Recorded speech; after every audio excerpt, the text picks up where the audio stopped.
ำตกแม่ยานะคะสวยมากค่ะใหญ่มากเลยอากาศดีมากๆเลยค่ะ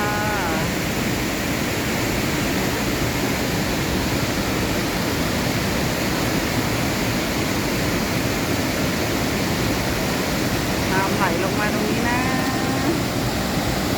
น้ำไหลแรงมากเลยชมความสวยงามของน้ำตกแม่ยากันนะคะ